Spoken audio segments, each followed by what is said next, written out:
तो दोस्तों ये एक क्वेश्चन था अपने पास थर्मोडायनेमिक का। ठीक है, तो इसको डिकोड करते हैं, इसको समझने की कोशिश करते हैं। क्वेश्चन का सॉल्यूशन अगर मैं डायरेक्ट बताऊं तो बहुत ही आसानी से आप समझ जाएंगे, लेकिन इसके पीछे क्या क्या कॉन्सेप्ट छुपा हुआ है, ठीक है, उसको समझने की ज़रूरत है। क्योंकि अक्सर थर्मोडायनेमिक जब हम पढ़ते हैं नीट और जेई लेवल पर, तो बहुत सारे गलतियां होती हैं स्टूडेंट से अक्सर। तो चलिए कुछ नहीं है, इसको कोशिश करते हैं समझने के लिए। क्वेश्चन क्या है पहले समझते हैं।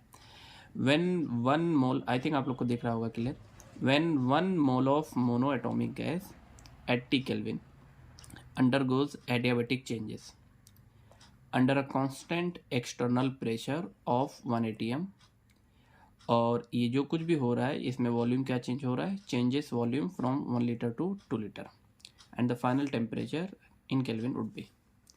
मतलब अपने को जो इनिशियल टेम्परेचर दिया है T1 is equal to T है, T2 अपने से पूछ रहा है, कांस्टेंट एक्सटर्नल प्रेशर 1 atm दे दिया है, V1 है 1 लीटर, V2 है 2 लीटर, ठीक है, and your option is this. ठीक है, अब देखिए आप लोगों ने पढ़ा होगा कि एडियाबेटिक प्रोसेस में ये तीन इंपॉर्टेंट फॉर्मूले अक्सर टीचर्स लिखाते हैं। P इंटू वी का power gamma is equal to constant, and second is, इसी को थोड़ा सी मॉडिफाई कर देंगे, T इंटू वी का पावर गैमा माइनस 1 कॉन्स्टेंट, और P और T के टर्म्स में लिखेंगे तो P का power 1 minus gamma into T का power gamma is equal to constant. This is for adiabatic process. But अगर मैं सिर्फ इतना ही कहूँ दोस्तों कि ये एडियाबेटिक प्रोसेस के लिए है, तो आपसे बहुत कुछ बात छिपाई जा रही है, ठीक है, और आप इस क्वेश्चन को सॉल्व भी नहीं कर पाएंगे। फॉर एग्जाम्पल मैंने डेटा बता दिया आपको, ये सब दिया है, T2 है, और ये बहुत ही फेमस है मोनो एटॉमिक गैस के लिए। ये पता भी होगा आप लोग को कि किसी भी मोनो एटॉमिक गैस के लिए CV कितना होता है, 3/2R होता है, और CP कितना होता है, 5/2R होता है। क्योंकि आपने पढ़ा होगा कि CP minus CV is equal to what, NR। Again very important, अक्सर लोग R पढ़ लेते हैं और R समझते हैं, CP माइनस CV NR होता है, R नहीं होता है।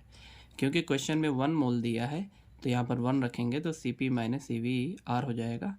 तो यहाँ से हम CP नहीं, CV को इधर लेके जाएंगे तो CP is equal to R plus CV, और मोनोएटॉमिक गैस के लिए CV क्या हो जाएगा, 3/2R।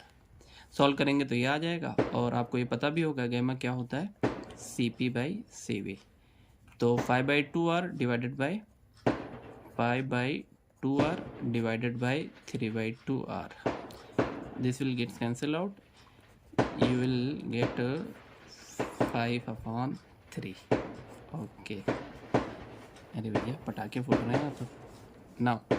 तो आपके पास गैमा मिल गया 5/3, नो प्रॉब्लम। T1 V1 का power gamma minus 1 is equal to, रुक जाओ भैया पहले इनको फोल्ड लेने देते हैं, is equal to T2 V2 का power gamma minus 1। Now T2 निकालना है हमें दोस्तों, T1 तो उसने बोल दिया है T है, V1/V2 ये पूरा का पूरा टर्म्स इधर आ जाएगा, यहाँ पर लिख दिया मैंने, और क्योंकि पावर दोनों के लिए सेम है तो उसको पावर कॉमन ले लिए। गैमा की वैल्यू आपको पता है 5/3 माइनस ये और -1, इसको सॉल्व करेंगे, क्रॉस मल्टीप्लाई, 3 1 ज़ा 3, 5 माइनस 3/3। V1 की वॉल्यूम है, V1 है वॉल्यूम आपका 1 लीटर, और V2 है आपका 2 लीटर, तो 1/2 का पावर 5 माइनस 3/3। 5 माइनस 3 कितना हो गया, 2, 2/3 कितना हो जाएगा आपका, ओ माई गॉड ये तो पहले मैंने रिवील कर दिया, ये बाद में देना चाहिए, कोई नहीं। T इंटू 1/2 का पावर 2/3, और आप देखेंगे कि ये आपका फर्स्ट ऑप्शन है। ओके, दिख रहा है क्लियर, यस दिख रहा है। बट द प्रॉब्लम इज इसका करेक्ट ऑप्शन A नहीं है, A करेक्ट ऑप्शन नहीं है। और सर सही तो आ रहा है, सब कुछ प्रॉपर है, और यही गलती होती है अक्सर NEET exam point of view या जेई वगैरह में, कि जब आप ये सब फॉर्मूला ना डायरेक्ट रटिफिकेशन की तरफ जाते हो, तो करना क्या है आपको, इस क्वेश्चन को डील करने के लिए और इसका करेक्ट ऑप्शन लाने के लिए हमें कुछ कॉन्सेप्ट समझने पड़ेंगे। पहले उनको समझते हैं, ठीक है। तो दोस्तों उस क्वेश्चन को और उस कॉन्सेप्ट को समझने के लिए कि वो क्यों अपना आंसर गलत है, हमें थोड़ा सी और बैक जाना पड़ेगा, और वो है 2 important process, that is reversible और इरिवर्सिबल प्रोसेस। अक्सर आप थर्मोडायनेमिक में देखते होंगे कि अक्सर टीचर क्या करते हैं, आइसोथर्मल, आइसोकोरिक, आइसोबारिक और एडियाबेटिक, इसके ऊपर बहुत ही ज़्यादा मतलब उनका अरे इम्पोर्टेंस देते हैं इस चारों प्रोसेस को, लेकिन रिवर्सिबल और इरिवर्सिबल को उतना ध्यान नहीं देते हैं। मतलब बहुत सारे स्टूडेंट्स से तो ऐसा भी सुनने को मिलता है कि उनको लगता है कि रिवर्सिबल इज़ लाइक कि जो अपने रिवर्स पर आ जाए, और इरिवर्सिबल इज़ लाइक कि अपने इरिवर्स पोजीशन पर ना आए। इसको एक्चुअली में ये ऐसा नहीं है। जब आप पीवी वर्क डन पढ़ते हो, अरे एक पिस्टन होता है, तो ऐसा नहीं कि इरिवर्सिबल प्रोसेस में वो पिस्टन वापस नहीं जा सकता अगर आपने कंप्रेशन किया, बिल्कुल जा सकता है।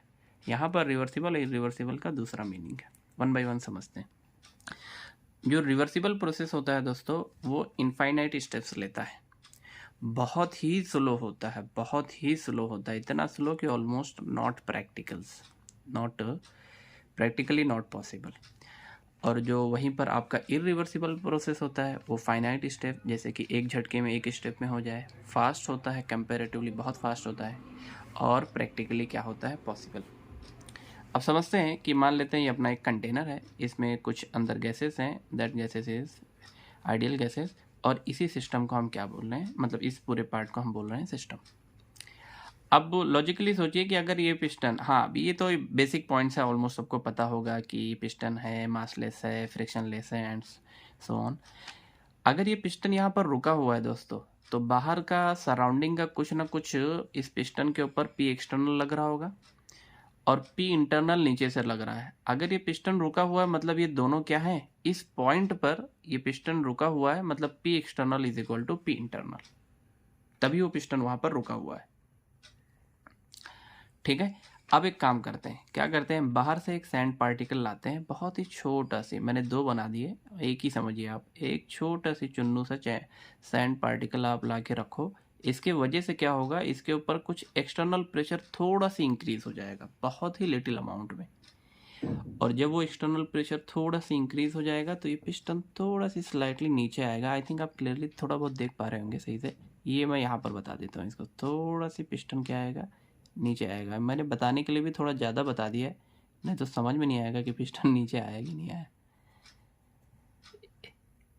एक और सैंड पार्टिकल रखेंगे, स्लाइटली नीचे और आएगा, तो आप देखेंगे कि इसके हर एक स्टेप में ना पी एक्सटर्नल क्या हो रहा है, जो भी पहले आपका प्रेशर था, या फिर आप ऐसा कह दें कि फाइनल प्रेशर जो हो रहा है वो पी एक्सटर्नल, उसमें स्मॉल अमाउंट में डीपी ऐड होते जा रहा है, बहुत ही स्मॉल अमाउंट में प्रेशर क्या होते जा रहा है, ऐड होते जा रहा है, जिसके वजह से क्या हो रहा है कि पी एक्सटर्नल ओवरऑल ये क्या हो गया, इंक्रीज हो गया, और पी इंटरनल क्या हो जाएगा, उसके कंपेरेटिवली कम, इसलिए पिस्टन नीचे आ गया।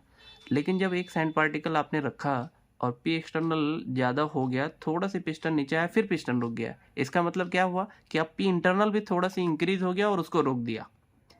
क्योंकि ये तो पढ़ा होगा आप लोगों ने कि प्रेशर अगर, सॉरी, वॉल्यूम, पिस्टन नीचे आ रहा है तो वॉल्यूम क्या होगा, कम होगा, वॉल्यूम कम होगा तो पी इंटरनल बढ़ जाएगा, और उतना बढ़ गया कि पिस्टन रुक गया।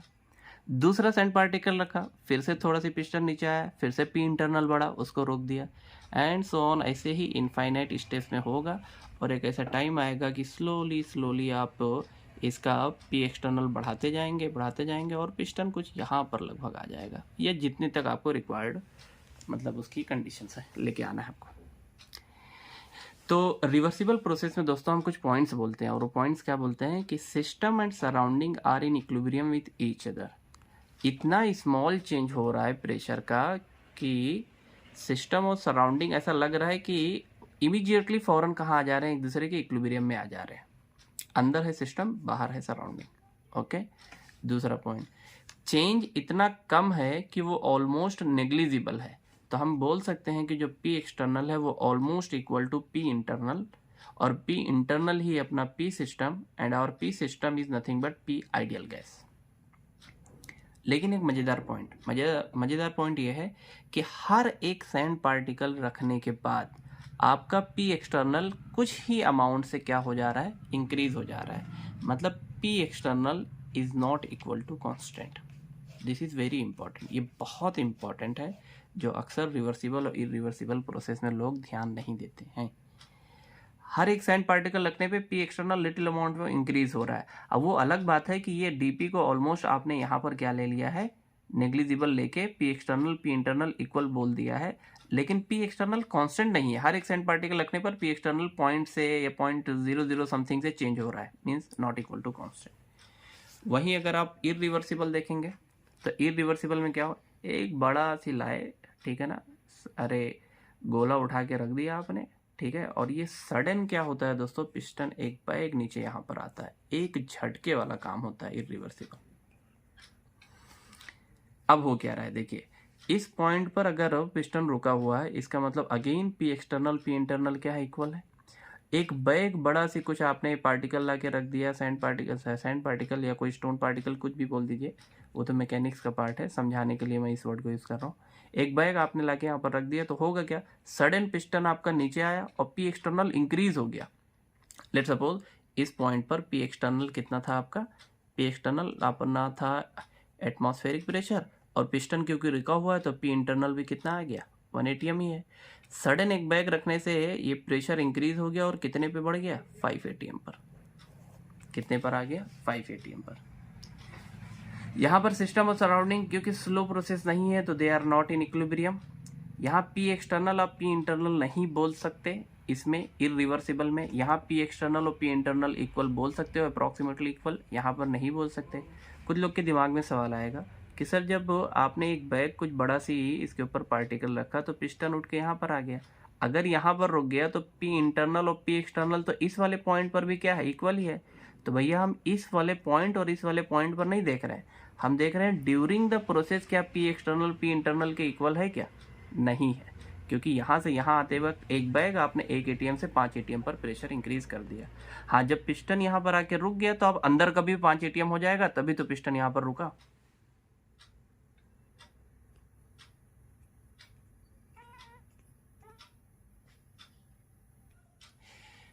तो ये एक इंपॉर्टेंट पॉइंट है कि जब पिस्टन यहाँ से यहाँ आ रहा है तब आपका पी एक्सटर्नल पी इंटरनल के इक्वल नहीं है। लेकिन इस वाले केस में जैसे ही आपका पिस्टन यहाँ से यहाँ आ रहा था तो वो स्मॉल अमाउंट में ही चेंज होने की वजह से वहीं पर रुक गया पास में ही, तो आप बोल सकते हो कि पी एक्सटर्नल पी इंटरनल के इक्वल है।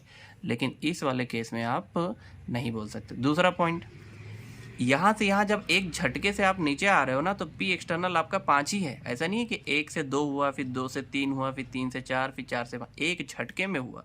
मतलब इस वाले पॉइंट में आप बोलते हो कि जो पी एक्सटर्नल होता है आपका वो कांस्टेंट होता है। लेकिन यहाँ पर नहीं, यहाँ 1 था तो फिर 1.1 हुआ पी एक्सटर्नल, फिर 1.2 हुआ, स्मॉल चेंजेस आते आ रहे हैं। This is very important. ये दोनों पॉइंट दोस्तों ना बहुत इंपॉर्टेंट है कि पी एक्सटर्नल रिवर्सिबल में कांस्टेंट नहीं होता है और इरिवर्सिबल में पी एक्सटर्नल क्या होता है, कांस्टेंट होता है। और ये वाला point, this is very important. और एक इम्पॉर्टेंट पॉइंट यहाँ मैंने सर्कल कर दिया आपके लिए कि न्यूमेरिकल में, एक न्यूमेरिकल जब आप सॉल्व करते हो थर्मोडायनेमिक के, वर्क डन वगैरह के, तो वहाँ पर एक वर्ड देखने को मिलता है against a constant external pressure.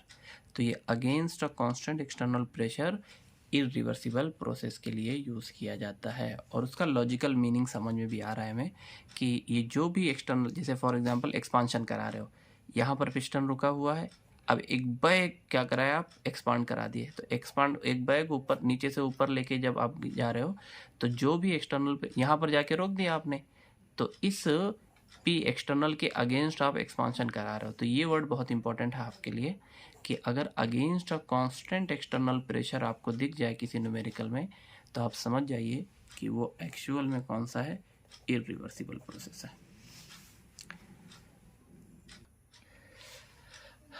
अब चलिए, एक ये रिवर्सिबल और इरिवर्सिबल का कॉन्सेप्ट आपको समझ में आ गया, ठीक है। अगर किसी को थोड़ा सी फास्ट लग रहा हो, फर्स्ट टाइम कोई पढ़ रहा हो, तो थोड़ा सी स्लो में जा सकता है वो।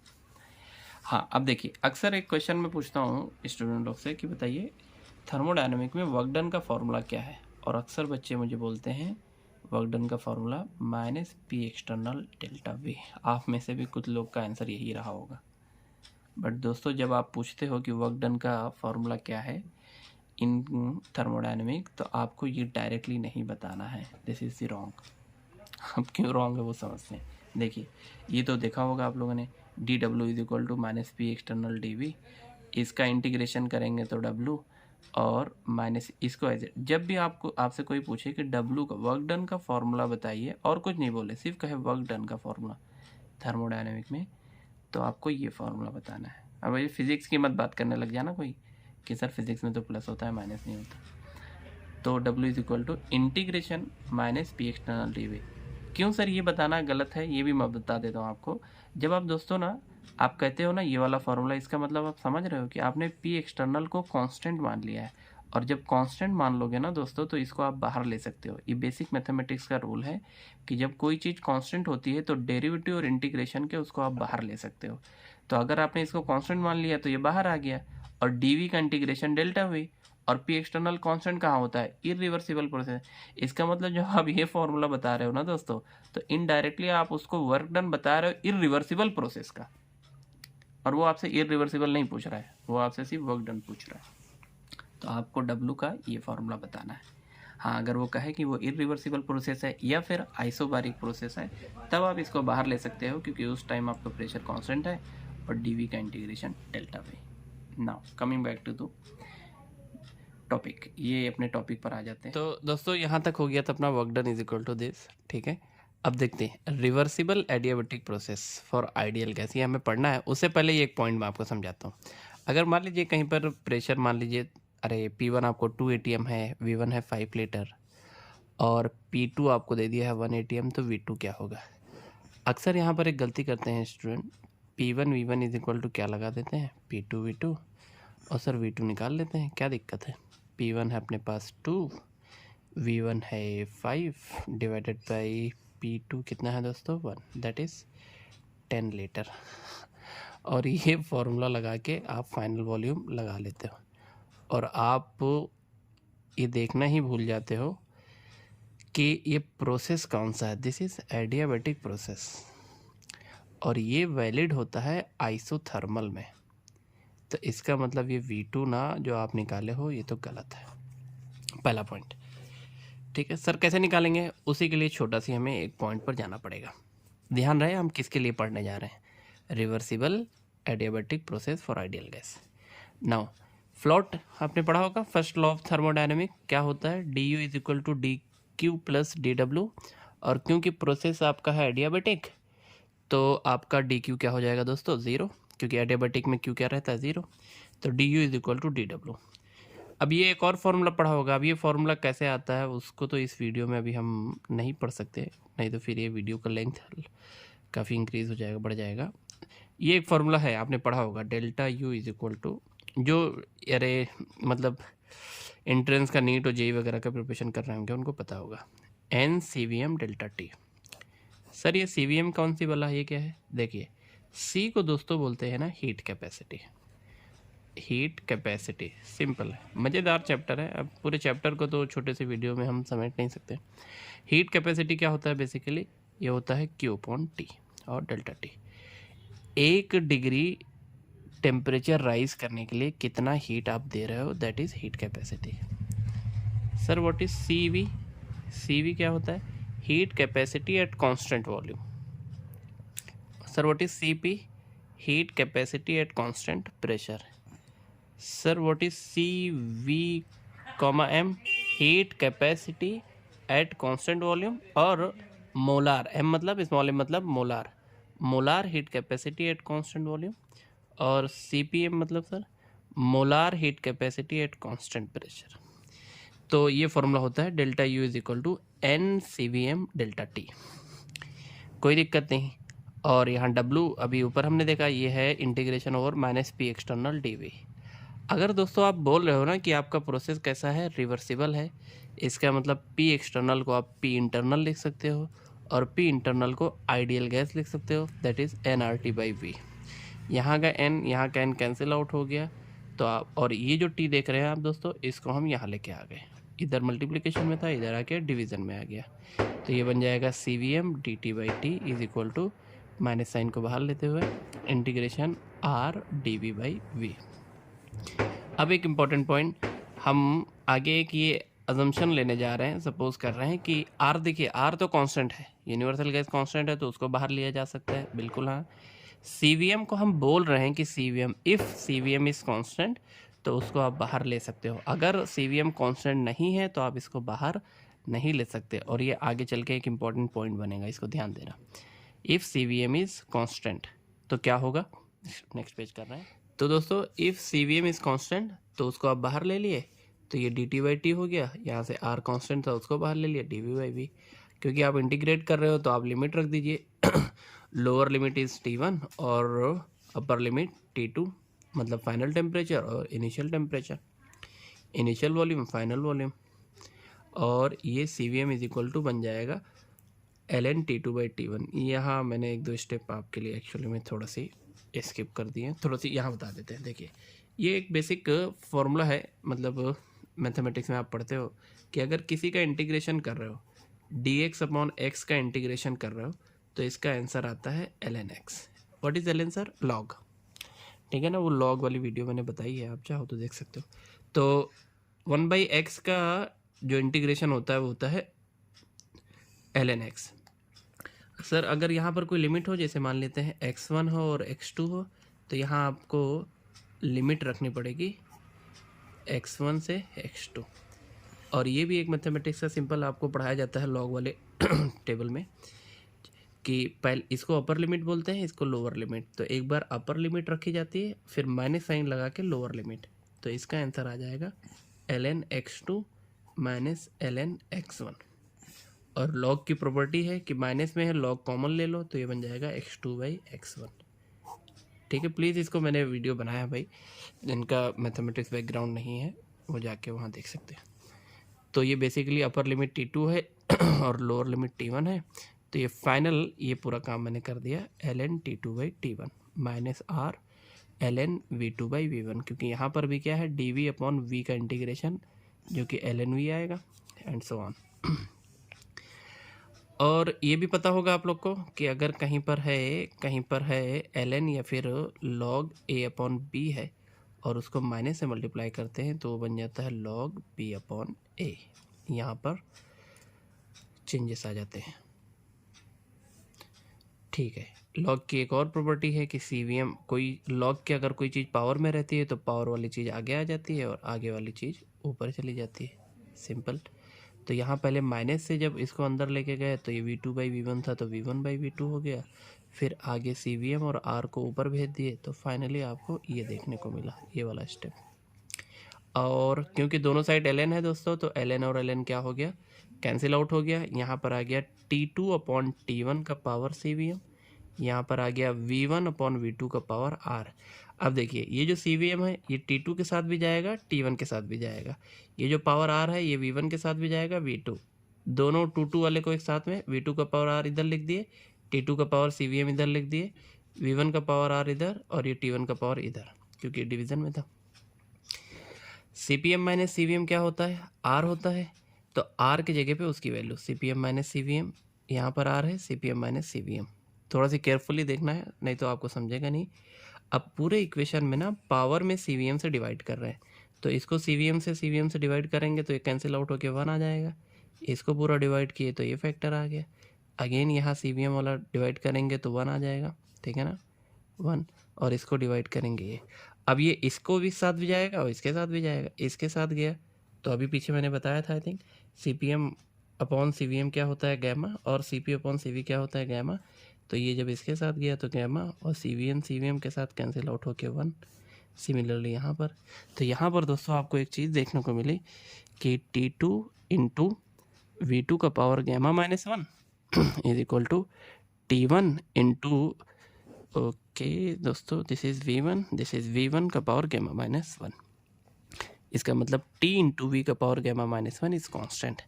नाउ अगर कोई कहे सर TV के टर्म्स में मुझे नहीं चाहिए, PV के टर्म्स में चाहिए, तो वो T को रिप्लेस कर दे। PV is equal to NRT होता है आइडियल गैस, तो T इज इक्वल टू क्या आ जाएगा, PV/NR। यहाँ वैल्यू पुटअप करिए, तो जहाँ जहाँ T2 था वहाँ P2V2 लगा दो, और जहाँ T1 था वहाँ P1V1 लगा दो।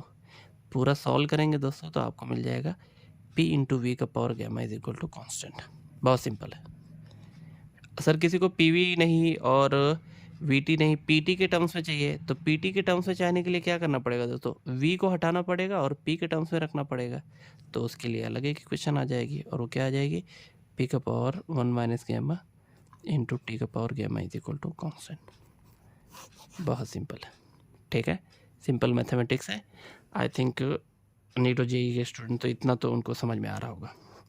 तो दोस्तों एक इम्पॉर्टेंट पॉइंट है, हमारे पास एक ये फॉर्मूला मिला, एडियाबेटिक की बात कर रहे हैं, एक ये मिला और एक ये मिला, ठीक है। तो दोस्तों देखिए पीछे 3 फॉर्मूले मिले, p इंटू वी का power gamma is equal to constant, t into V का power gamma minus 1 is equal to constant, p का पावर, ओके थोड़ा सा आई थिंक मिस्टेक हो गया, 1 माइनस गैमा इंटू टी का power gamma is equal to constant.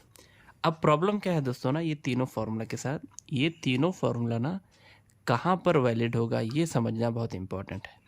मैं ये नहीं कह रहा हूँ कि आप डेरिवेशन को रट्टा मारो, हाँ समझने की चीज़ है, समझ लीजिए, लेकिन अगर आप entrance point of view preparation कर रहे हो तो आपको ये 3 फार्मूले तो याद होने ही चाहिए एडियाबेटिक में, एक भी याद रहेगा, ये बहुत फेमस है, पीवी का power gamma is equal to constant.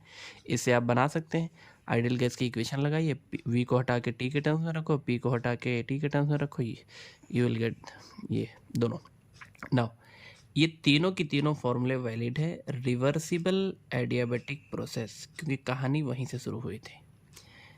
Again दूसरा important point, CVM is equal to constant, अगर ये कॉन्स्टेंट नहीं होता तो आप उसके इंटीग्रेशन के बाहर नहीं ले सकते थे और फॉर्मूला कुछ का कुछ बन जाता। तीसरा इंपॉर्टेंट पॉइंट, आइडियल गैस के लिए हमने पूरा का पूरा फॉर्मूला ड्राइव किया। अगर दोस्तों ये तीनों इंपॉर्टेंट पॉइंट्स आपको इन तीनों फॉर्मूले के रिगार्डिंग और एडियाबेटिक प्रोसेस के रिगार्डिंग नहीं पता है तो आपसे जो क्वेश्चन हम कर रहे थे उसमें जो गलती हुई थी वो ऐसी गलती हो जाएगी और आपका मार्क्स चला जाएगा। चलिए कोई नहीं, ये है।